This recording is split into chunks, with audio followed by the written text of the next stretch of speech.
Nearly half of all truck drivers in Australia are over 55, with only 5% under 25. That's according to numbers from the International Road Transport Union. It also found that around 28,000 heavy vehicle driving jobs were never filled last year.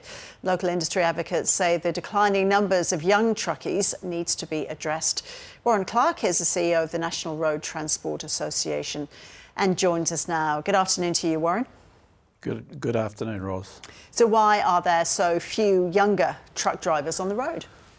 Well, I think it's pretty clear. I mean, young people need career paths, they need proper training, and at the present time, our industry is lacking behind in career paths, training, and so forth. So when you come out of school, you need a clear idea on what you're going to do for the next 5 to 10 years, and you need to get the pathway to do that. So we as an industry are working on that. We're working very hard with the government to actually make those changes, but at this stage, we're not getting a lot of push through. Okay. So you want truck driving to be classed as a profession. That will make a difference, you think? Well, yeah, we've come out with a plan to what we think needs doing. It's based around, pathways. It's based around training. It's about licensing. At the present time, there's major problems with licensing, in the fact that you get your license and then you've got to be trained. So we think that's all the wrong way around. We want career hubs. We want incentives for businesses to take on young people. But we need to, start moving on this. You mentioned the figure of 28,000 people. We're estimating that by 2029, that figure is going to be 78,000. So, you're talking another 50,000 drivers short. So it's a problem that's going to get worse unless something is done, you're saying? 100%, because so many current drivers over 55, they're going to retire. Yeah, exactly. And look, this is a good career where people get rewarded well. They can be earning $100,000 in a couple of years. It's a couple of $100,000. They can have their own business in 5 years.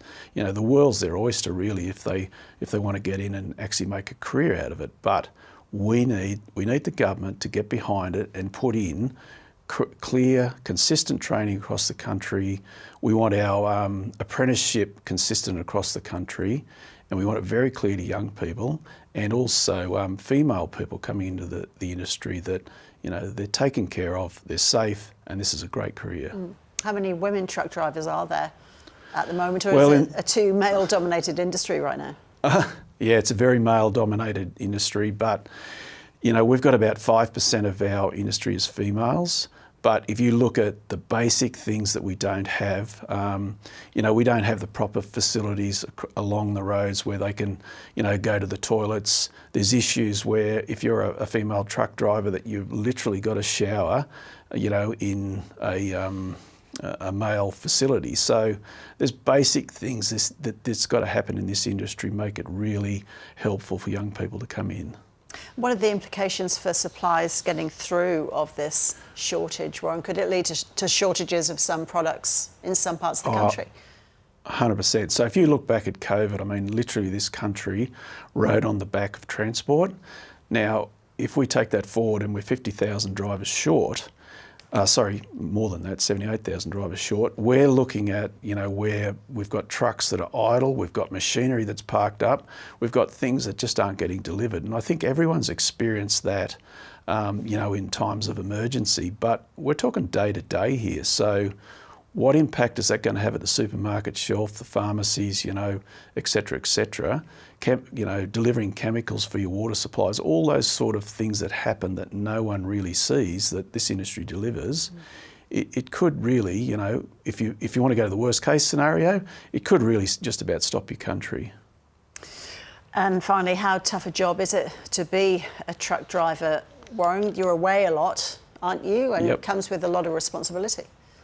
Well, I think if you look at it, 80% of freight is distributed within the metropolitan areas. So about 20% of freight is, long distance freight. So it is a tough job. If you work hard, you get paid well.